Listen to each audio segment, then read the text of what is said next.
The year was 1415, and an African empire was about to change the world. Imagine standing in the port of Calicut on the coast of India. Around you, massive wooden vessels bob gently in the harbor. These aren't European ships. They're not Chinese either. These extraordinary junks belong to Admiral Zheng He, and they carry the flag of the Ming dynasty of China.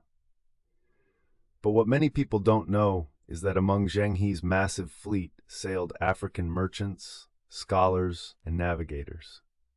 This moment represents a forgotten chapter of African global influence, one that challenges everything we've been taught about who shaped world history. You've probably heard the narrative 1,000 times.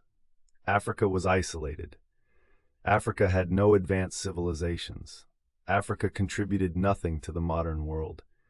But these statements are not just wrong. They're dangerous lies that have distorted our understanding of human achievement. The truth is radically different, and it's time we tested what we really know about African history. Let's begin with the Kingdom of Aksum. Located in modern-day Ethiopia and Eritrea, Aksum was one of the four great superpowers of the ancient world, standing alongside Rome, Persia, and China.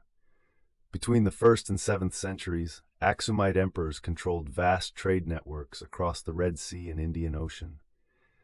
They minted their own currency, established their own written script, and spread Christianity throughout East Africa centuries before most of Europe embraced the faith. When Roman coins circulated in Europe, Aksumite coins circulated in Africa, Asia, and beyond. This wasn't a minor regional kingdom, this was a continental superpower.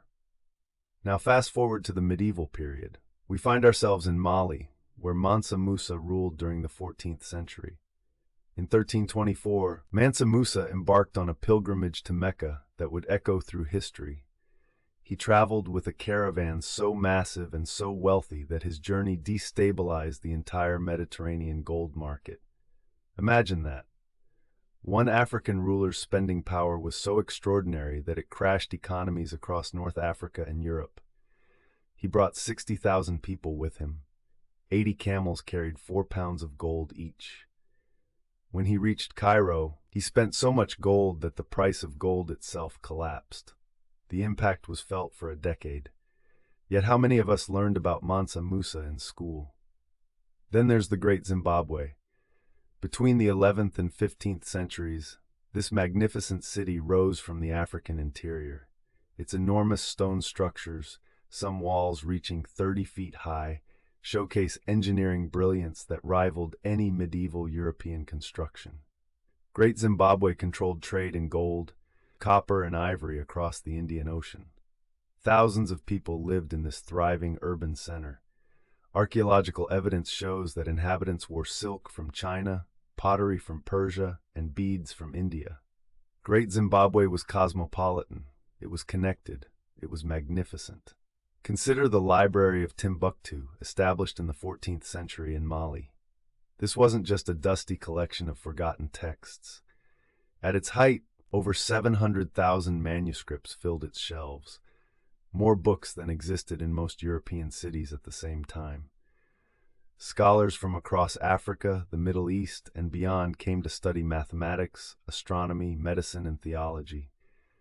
The great Moroccan explorer Ibn Battuta visited Timbuktu in 1353 and wrote extensively about its intellectual sophistication. This was an African center of learning that rivaled Baghdad and Alexandria. But here's where the test truly matters. We've been programmed to see Africa as a victim, as a passive recipient of outside influence. The reality is far more complex and far more powerful. African civilizations built empires. African scholars preserved knowledge. African merchants shaped global trade routes. African engineers constructed monuments that still stand today.